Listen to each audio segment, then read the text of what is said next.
Ya la tenemos en línea a la diputada Graciela Bianchi por el Partido Nacional, a quien recibimos con mucho agrado. ¿Qué tal? ¿Cómo le va? ¿Qué tal? Buenos días, ¿cómo les va? Muy bien, es un gusto recibirla. Sin lugar a dudas que el tema central del cual se ha hablado desde varias vertientes, porque primero se hablaba de las asignaciones familiares, condicionarlas o no a que los menores vayan al centro educativo, y después, bueno, ya surgió el tema de las asignaciones familiares, sus montos y subirlos, o sea que ya es un tema que se ha complejizado. Sí. Lo hemos complejizado porque amerita ser complejizado. Las declaraciones de la ministra Arismendi son declaraciones muy elementales, porque en realidad está en juego toda una política pública de la educación, que es la política pública por excelencia en cualquier estado que quiera superarse. Y después las transferencias, las asignaciones, que en el Uruguay existen desde la década del 40, con un sentido diferente, por cierto, a los efectos de facilitar a las personas que tengan situaciones de vulnerabilidad o de dificultades el principio de igualdad de posibilidades, que es lo que sostiene nuestro sistema, ¿verdad? Bien, cuando hablamos de las asignaciones, por un lado están las asignaciones habituales que uno conoce, pero por otro lado están otras partidas que también, no sé si se les llaman asignaciones, como el plan de equidad, por ejemplo. Cuando se habla por parte del MIDES de las asignaciones, ¿se habla en su conjunto de todas estas partidas? Bueno, quisiéramos saberlo. En realidad es una pregunta que me han hecho varios periodistas en este sentido. Todo el mundo arrancó con las asignaciones tradicionales, es decir, esas que llegan a 600 pesos en este momento. Yo tengo 63 años, mi padre ya cobraba por mí las asignaciones familiares, bueno, fueron creadas en el 40. Entonces, esa es una de las asignaciones. Los que tienen trabajo formal, pero después están todas las transferencias que son muy difíciles de identificar, porque es muy oscura la administración del MIDES, por eso es que la llamamos a la ministra, con el diputado Martín Lema, al 1 de junio viene a la Comisión de Población y Desarrollo, para que se nos aclare qué están haciendo con las otras transferencias. Por ejemplo, la del plan de equidad. Por ejemplo, hay mucho dinero que ingresa por ANEP, por ejemplo, que yo eso lo conozco muy bien porque estuve allí adentro en el gobierno 5 años, y que después las administra, lo gestiona el dinero, los proyectos los gestiona el propio, o sea, usa el dinero el propio MIDES. Claro, esa era la pregunta. Hay que clarificar la situación. Exacto. Eso le quería preguntar yo. ¿Quién paga y quién administra? ¿Paga BPS, paga NEP? ¿Cómo funciona eso? Miren, las tradicionales, la de la ley del 40, que tienen que ser pagadas solamente si el alumno va a clase y tiene además asistencia. En otra época se controlaba el rendimiento también, pero bueno, digamos que tiene que asegurar, por eso es un derecho del niño, pero lo cobra el padre. Por tanto, ese argumento falaz para los niños, no, lo cobra el padre. Y el padre en consecuencia hay que exigirle. Esas las paga el BPS. Después todas las transferencias del plan de equidad las hace el MIDES, las paga el MIDES. Pero además todos los proyectos que no nos alcanzaría el programa para saber cuántos son, algunos funcionan, otros no, que están desparramados en el Estado. Yo lo que puedo hablar más es de los de ANEP. Hay varios proyectos de ANEP que la plata entra por ANEP, en el presupuesto, figura en el presupuesto de ANEP, pero las paga, las gestiona, las administra el MIDES. No sabemos, por eso es que hay tantas observaciones del Tribunal de Cuentas, ¿entienden? Claro. No sabemos. Uno ha hecho pedidos de informes, yo hace casi 2 años, 1 año y medio largo que hice un pedido de informes y no se me contestó. El diputado Martín Lema le pasó lo mismo, no contestan. Hace 2 semanas la tuve a la ministra Arismendi en la Comisión de Equidad y Género, y le pregunté qué hacen con la plata por el tema de los refugios. No hay un solo refugio, ¿me entienden? Entonces, si la administración es oscura, si no se transparenta, bueno, es muy difícil contestar. Ahora, yo como directora del liceo tengo clarísimo que las transferencias del MIDES se hacen sin control de asistencia, porque no tenemos los directores que elevar ninguna información sobre la asistencia sistemática de los alumnos. Pero incluso las que sirve el BPS, tampoco se nos pide a nosotros información como si antes se nos pedía. Ahora va directamente desde las oficinas de inscripción a los lugares donde se paga, llámese BPS o llámese MIDES. Bien, sí, ese era otro tema importante, pero usted ya está contestando parte de la pregunta en donde, bueno, no hay cierto control, pero ¿cómo funciona? No hay control directamente. Claro, ¿cómo funciona esta obligación de alguna manera o esta especie de coerción para que los estudiantes acudan de forma asidua, ¿verdad?, a los centros de estudio para poder obtener este beneficio? Bueno, no funciona. Las supuestas suspensiones a de estas asignaciones son suspensiones que pueden darse más claramente en primaria, donde hay un seguimiento mayor del alumno en torno a la asistencia. En la educación media, que son miles, no sabemos tampoco, yo estoy pidiendo que me discriminen cuántas se suspenden, cuántas son de primaria y cuáles son de media. Estoy segura que deben de ser más del 80% de las suspensiones de educación media, llámese UTU como secundaria, porque les explico, un alumno hasta septiembre o octubre no perdió nunca el año por faltas, porque puede pasar, si así lo resuelve la asamblea de profesores, que vienen con las directivas de los directores y de las inspecciones y de los consejos, que nadie puede repetir por faltas, pero igual el reglamento les permite faltar 60 días en el año y ser promovidos. Entonces, cuando a mí me hablan que en julio suspendieron asignaciones, o que van a suspender ahora, digo, no le mientan más a la gente. Están suspendiendo gente que nunca se inscribió, o que nunca se inscribió en primaria, que es más raro, pero muchos miles que no se inscriben en educación media. En consecuencia, es gente que no ingresó al sistema, porque los que están ingresados al sistema, como pueden faltar en forma intermitente, no se les puede suspender. Claro. ¿Entienden? Es un mecanismo bastante diabólico de hacer clientelismo político y de destruir a nuestra niñez y a nuestra juventud y además a los padres, porque los estamos acostumbrando a vivir de dádivas, y estas no son dádivas, es un derecho que tiene el ciudadano. ¿Entienden? En los países serios, no voy a hablar de América Latina ni de América en general porque puede ser malentendido. En Suiza, por ejemplo, la policía montada los va a buscar si a alguno se le ocurre faltar. Claro, hoy día nadie se le ocurre faltar, pero les está pasando con algunos inmigrantes o gente que va a hacer cursos de posgrado, qué sé yo, que sus hijos faltan. Los va a buscar la policía.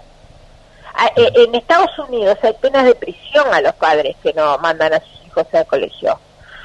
Es decir, yo estoy de acuerdo con eso, no quiero llegar a ese extremo, pero bueno, señores, hay que ponerse a trabajar en serio, pues en el país se va al garete. ¿Y usted qué opina acerca de ese condicionamiento de de estas asignaciones? Si los alumnos concurren, los menores concurren a los centros educativos. Si no concurren, se les elimina esta asignación. ¿Cuál es la opinión que usted tiene? Es que no es tan así, no es binario. En realidad hay que trabajar para que no abandonen. Bien. Entonces no es que les vamos a sacar las asignaciones antes. Es decir, o vamos a dejar que el hecho esté consumado, que los chiquilines no vayan a las districtos de las escuelas y entonces aparecemos como draconianos porque les cortamos las asignaciones. Son situaciones excepcionales, deben ser situaciones excepcionales. ¿Entienden? Ahora, esto tiene que estar en medio de una política pública de asignaciones de un sistema nacional de becas que no existe. Por eso nosotros hablamos, organicemos bien las cosas, gastemos bien el dinero, y paguemos más. No es un problema que no queremos pagar, es que queremos pagar bien para que tenga buenos resultados. Sí, y el monto también es importante. Yo estaba viendo por aquí que va entre 693 pesos cada 2 meses y después 346 pesos aquellos que cobran más, entre 26.132 pesos y 43.562. Eso es una vergüenza. 346 pesos sería cada 2 meses, un promedio de 173 pesos por mes lo que se recibe por cada uno. Eso es una vergüenza, y las asignaciones familiares además, ese tipo de asignaciones, las que sirve el BPS, las que fueron creadas en el año 40, esas asignaciones solamente además la tienen los que tienen el empleo formal, pero las que sirve el MIDES es precisamente los que no tienen trabajo. Entonces lo que se produce con esta mala administración es una salarización de la pobreza. Las otras asignaciones son superiores, aparentemente, porque digo aparentemente porque no tenemos datos claros, alrededor de 2.000, 2.100 pesos si uno entra a la página web del MIDES. Pero si tienen más hijos, tienen más de 2.000 pesos por hijo.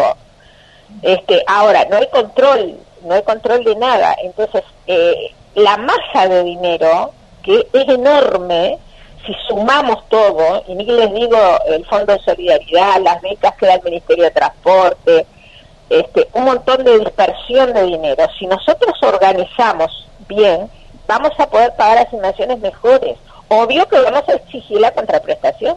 Bien, ¿y cómo se sigue manejando este tema? ¿Se va a seguir solicitando pedidos de informe? ¿Se va a seguir...?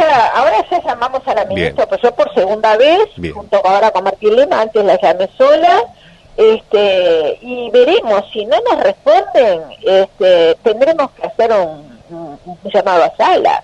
Yo no lo estoy anunciando, atención, porque esas cosas se discuten dentro de los partidos y se discuten con los otros partidos. Pero digo, lo que no podemos ser frente a la ciudadanía es irresponsables de que se estén gastando dineros públicos sin resultados. En consecuencia, la oposición no tiene más remedio que recurrir a los mecanismos que tiene de control. Veremos qué hacemos.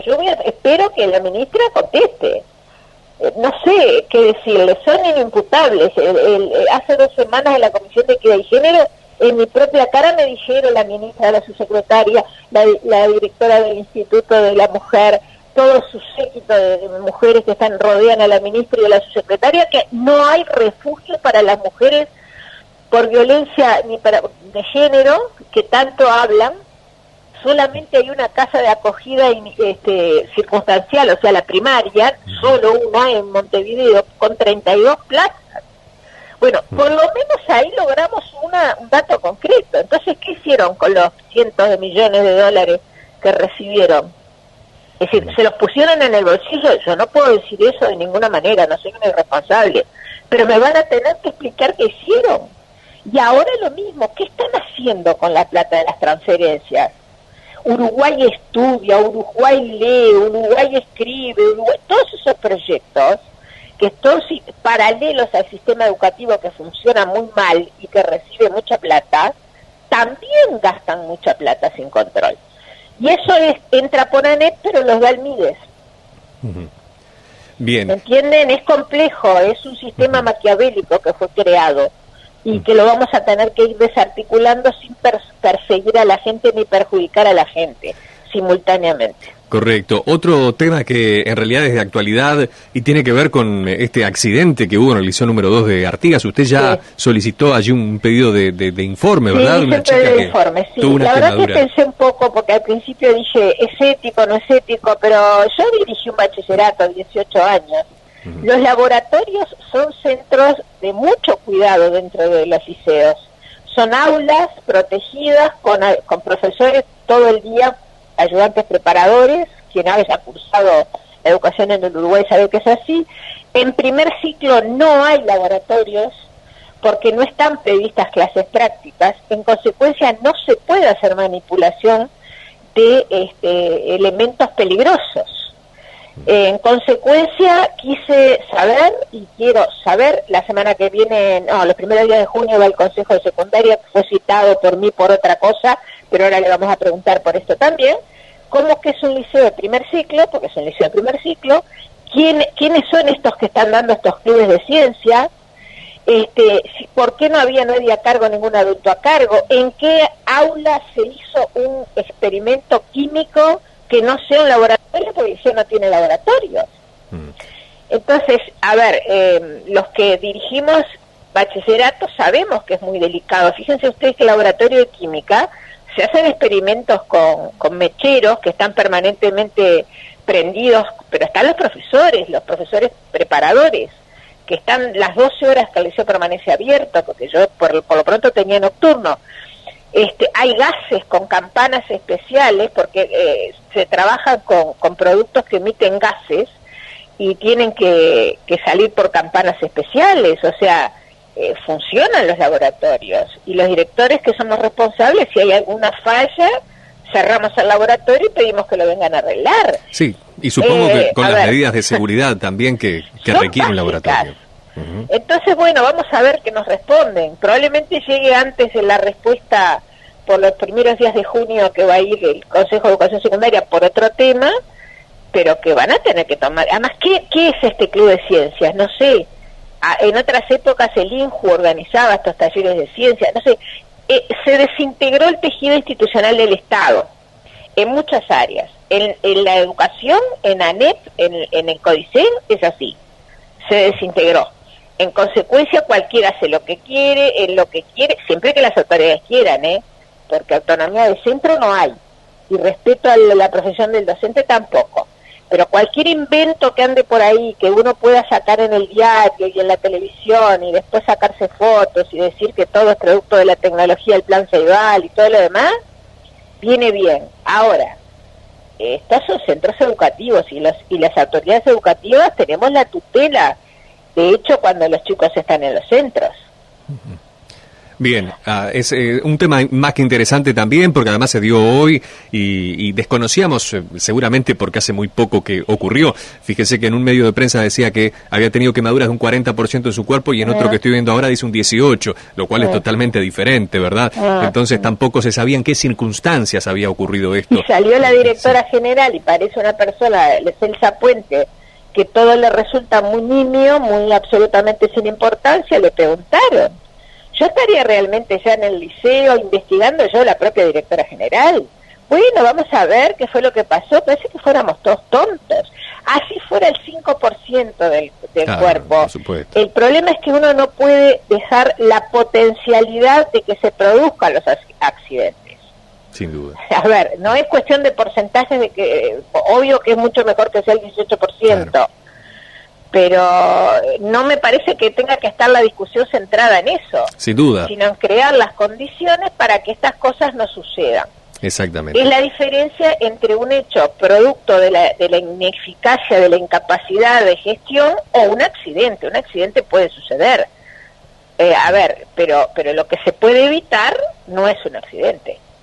Claro. Yo le decía eso en función de lo inexacto, ¿verdad?, de la información hasta el momento, de lo que poco se sabe, ¿verdad? Y es por eso, bueno, sí. Supongo que eso fue lo que motivó su pedido de informe. Sí, porque además es inútil, uno rebota contra todo, no hay caso. Le queremos agradecer muchísimo por estar esta mañana con nosotros, diputada. Muchas gracias por llamar. Diputada Graciela Bianchi, del Partido Nacional, acompañándonos en este de ida y vuelta aquí en FM San Ramón.